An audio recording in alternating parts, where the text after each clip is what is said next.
The United States has struck another major trade deal that could set a precedent for Canada. The European Union agreed to a framework deal that imposes a 15% baseline tariff on most goods. That mirrors a framework agreement between the U.S. and Japan that happened last week. It saw that country also agree to a 15% tariff. That, as the clock is ticking for a deal between Canada and the U.S. by Trump's August 1st deadline. That is this Friday. Industry, businesses, Canadians, they are anxious and they are concerned. They don't deserve the uncertainty that's been thrust upon them. They don't like it. They like resolution, but they'd also like they want the right kind of resolution. They want a deal that makes sense for Canada, that makes sense for Canadian business, for Canadian workers. There is a landing zone that's possible, but we have to get there, and we'll see what happens. Jean Charest, the former Premier of Quebec. He's also a member of the Prime Minister's Council on Canada-U.S. Relations. Jean Charest, good day to you. Good day, David. You are getting the briefings. Presumably the rest of us aren't. What are the chances of actually getting a deal by Friday? Well, David, you and everyone else are probably on the same page right now. We just don't know whether that will happen on Friday. It may not. Both Mr. Trump and now Prime Minister Carney have said that it may not happen on Friday, and if it doesn't, well then we just continue to talk and negotiate. So the question, of course, is so much of what we trade right now is actually covered by CUSMA, by our free trade deal. If we don't have a new deal by Friday, is it only products that aren't covered by the deal that would then presumably get tariffed, or would it be everything? Well, if the CUSMA will continue to apply, that my understanding is, let's assume that there's no deal on Friday and that Mr. Trump decides to move on Friday. Because he doesn't have to. He can say we'll continue to talk until we resolve this, and there would be a 35% tariff. Well, then CUSMA would continue to apply, and there would be a majority of merchandise that is now exported to the United States that would be tariff-free because it's under the umbrella of CUSMA. And we don't have an exact number, by the way. No one has an exact number of what percentage, but it's certainly north of 56%, maybe all the way up to 80% of products that are CUSMA treated and thus no tariffs. And the reason why we don't know very well is because this information we don't in Canada register what goes out of the country. It's the Americans who have the numbers on what comes in. So CUSMA would typically continue to apply. What would be the products or the services that are produced here in Canada that would be most exposed if on Friday we don't have a deal? Well, it's the ones already pretty prominent that are not under CUSMA, and that's steel at 50%, aluminum at 50%, oil and gas is at 10%, and potash is at 10%, and then you have autos at 25%, but 25% of everything that is not made in the United States from an auto product going into the United States because of the integration of the market. And it's all a little complicated, yes, but that essentially would be the big ticket items. And they're costly. I mean, even if a majority of products are exempted, there's a lot of pain in those sectors of the industry for steel and aluminum, and for the lumber industry in particular, that's also very vulnerable. So the sectors that are affected are paying a high price for what's happening. There are other countries out there that are getting deals. We've seen the European Union just over the course of the weekend, Japan before that. Both of them accepted 15% baseline tariffs. Is that just the model we're going to have to stomach? The Japan deal is really a marker, David. When the Japan deal came out, everyone took a pause and sort of concluded that the line of sight of what the Trump administration is going to end up with is probably around the Japan deal, which is a baseline level of tariffs at 15% with developed countries in particular, I'm thinking, and with some exemptions included. And then the Trump administration has this method of tagging on to the agreements investment commitments by the partner countries. They've done that with Japan, they've done that with Europe, And they had done it previously in their first mandate with China. You may remember that they had signed trade agreements with China where China had committed to buying more agricultural products in particular, and that didn't happen at the end of the day. So all these things are framework agreements, by the way, where the details are not well known, they're not fleshed out. All of this is being done in a pretty rapid manner, so we're all a bit cautious of what it will mean in the end, what the final product will be. But the scenario we're looking at now is probably a baseline of 15% tariffs throughout the developed world, higher in certain developing countries. And that's what we're probably looking at in the case of Canada, with the exception, the difference being CUSMA, which protects a lot of the merchandise that we export to the United States. So we're in a position that's different, Canada and Mexico, than the rest of the world. Does this show that Trump's, what we have called his bullying, his illegal acts, his attempt to extort an agreement out of other countries, does this show that it all worked?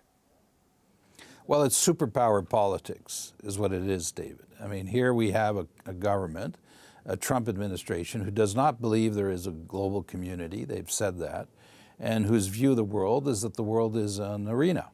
And in the arena, there's no multilateralism and there's no consensus. There's a victor and there's the vanquished. That's what arena is about. That's their choice of words. At least goes back to 217. And they embrace that. They bring this. They bring great power and strength to this world. And for them, this is the way the world operates. So it's just the way it is. That means that we have to be smart. Really, you know, at the end of the day, David, we have to be very smart on how we defend our interests. We have to be strategic. And of course, the biggest lesson for Canada is that we also have to have a hard look at ourselves, our economy, the way our federation works, our position in the world. This is really a moment where we have to have a very hard look at how we have been operating as a country to be able to do the changes we need to do so that we can better deal with this, but also have more autonomy and better defend our interests. Now, we thought we were being strategic, at least the federal government did, by using retaliatory tariffs. But the American economy is doing really well. The American consumer is, for the most part, not feeling the pain of counter tariffs. I look at GM, lost $1 billion in the last quarter, and yet never raise the price of an automobile because they're worried, presumably, that the president will tweet about them, will get out on social media about them. Does that mean that our strategy of retaliatory tariffs has failed? I think it was the right strategy. China, ourselves, did that. You know, this European deal just concluded. The Europeans clearly signaled to the Americans that they had prepared a package of $90 billion euros worth of retaliatory tariffs. I do think you need to show some strength in that regard. Now, about the American economy, we're going to learn a lot about the American economy this week. A lot of numbers are going to be coming out in regards to employment, to a whole slew of numbers, including the GDP growth, and there will be the Fed will meet this week, and so will the governor of the Bank of Canada have to decide on interest rates. I would be careful in assuming that the American economy is doing as well as some people think it does. You know, the rules of physics apply to the economy as everywhere else, and at one point this is going to have an effect, an impact. And it may not have happened as rapidly as we thought or in the way we thought, but it will have an impact. Before I let you go, I do want to ask you, because you are in Quebec, about supply management, particularly as it relates to dairy. The Americans have come at it before, they're coming at it again. What is the risk to dairy farmers in this country that supply management will be eroded to some degree?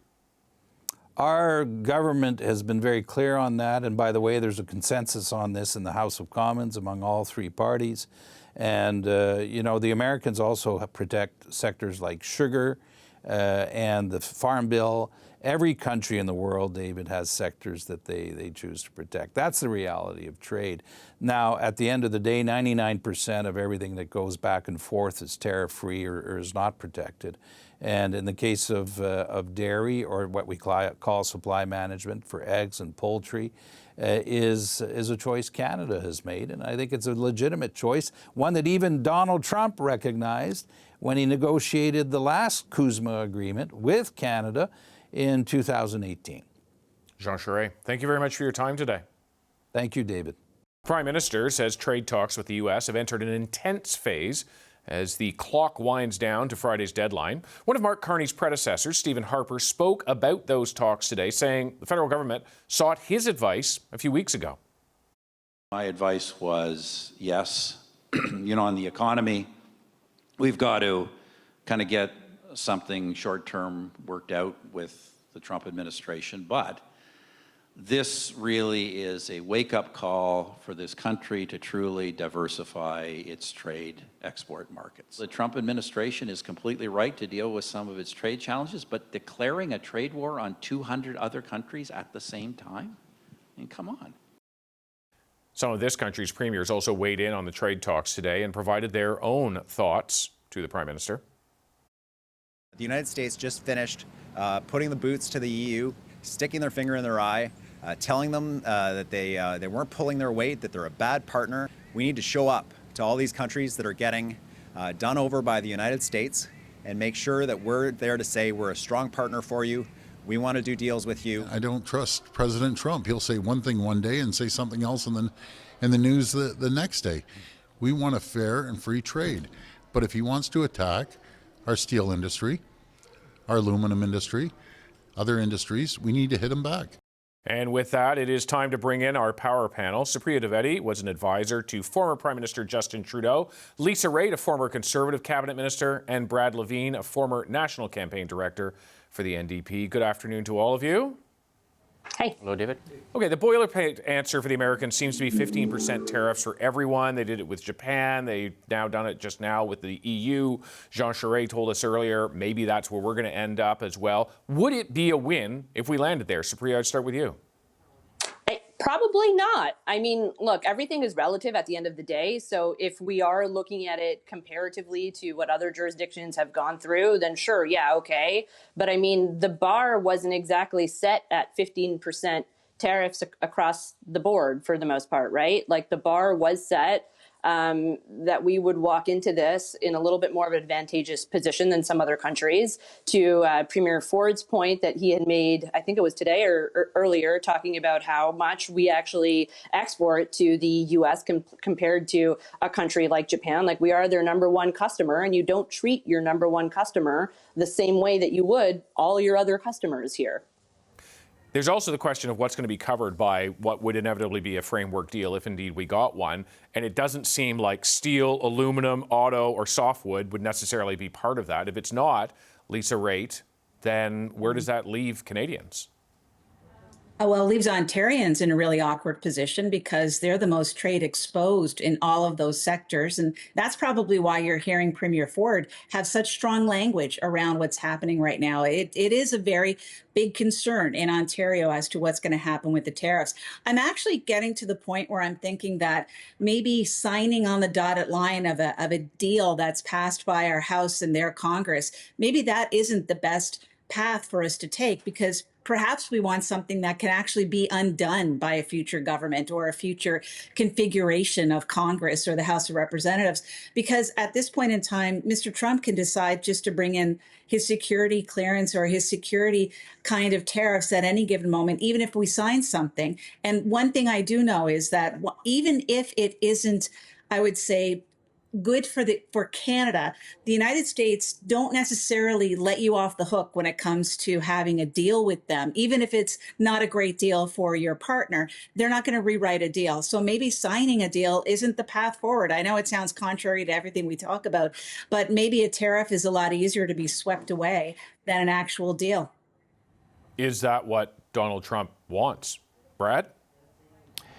No, I think what Donald Trump wants is those with whom the Americans trade to be in constant guesswork on their back heel, always wondering what the next move will be.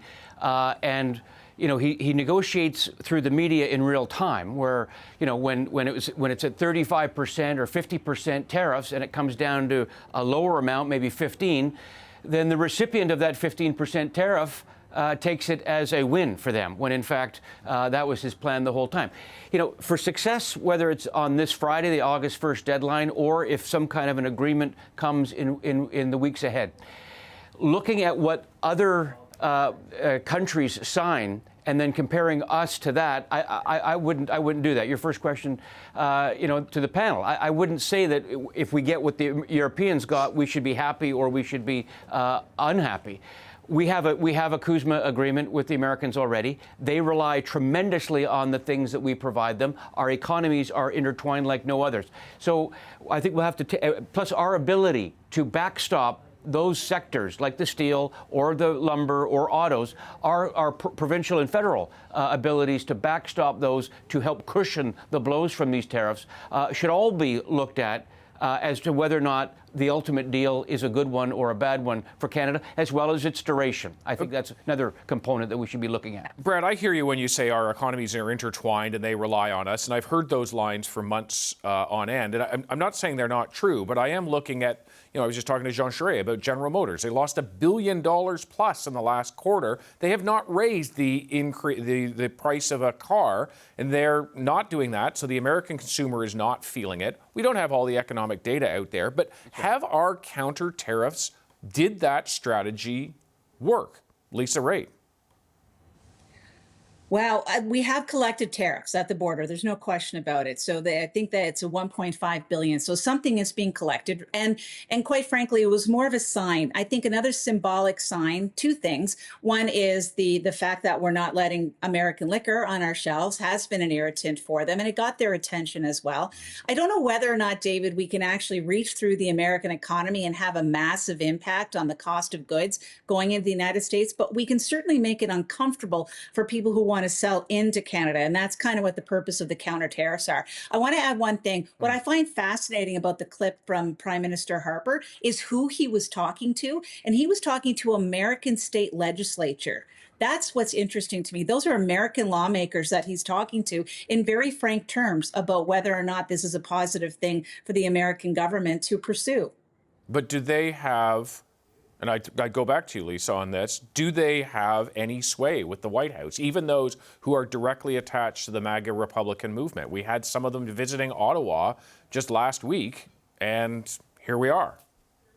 Not yet, but you have to have hope that one day that a pile of bad things are going to happen to such an extent that somebody is going to take a run after the president, and at that point in time, maybe other legislatures or maybe other legislators will end up jumping on that bandwagon, but not right now. But you got to keep putting that in front of them about the fact that it's not working out. Supriya?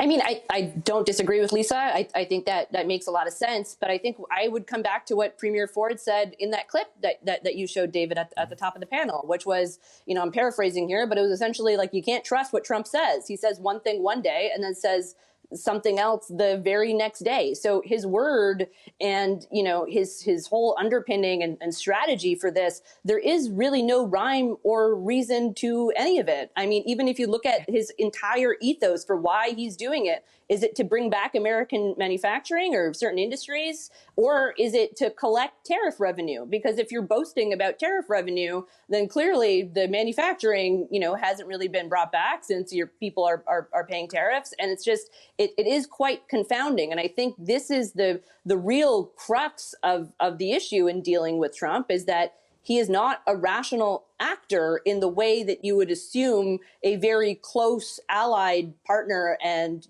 political leader would be for a country that we're so intertwined with. Canada and the European Union have been so much in communication over recent months, trying to understand each other's strategy during these negotiations. Well, the EU has gone and cut a deal that early estimates say will cost the European Union 0.5% GDP in the next year.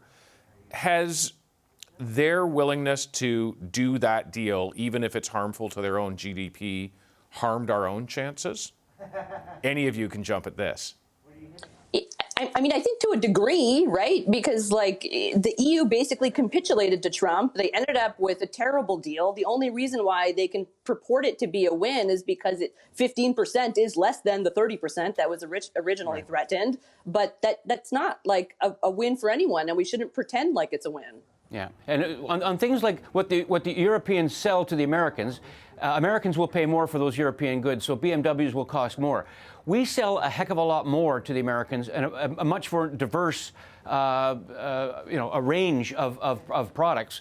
So I would push back very hard to say that what the Europeans, that's their business. But again, going back to my original point, our economies and the things that they buy from us and the quantities they buy it from us are fundamentally different than any other market in the world. They're also promising to buy a lot of weapons and make other investments in the U.S. Canada, Dominic LeBlanc has argued, is deeply invested in the U.S. already because of pensions and other stock funds. Would that be enough to convince the Americans? Lisa, I'll go to you. This is your world. Yeah, you know what? I don't think that the EU or Japan or the UK, I don't think they have deals. I think they have announceables. And I don't know whether or not that's actually going to be put down into terms and conditions. And quite frankly, what happens if you're not adhering to the deal, some kind of dispute mechanism that's needed in anything that's a real deal. The only people who have a real deal is Canada and Mexico. We have our real deal that has to be figured into some kind of consideration. The rest of it, I think, are just the hopes of appeasing a president who wants to make an announcement that I made 90 deals in 90 days or whatever the heck the soundbite is.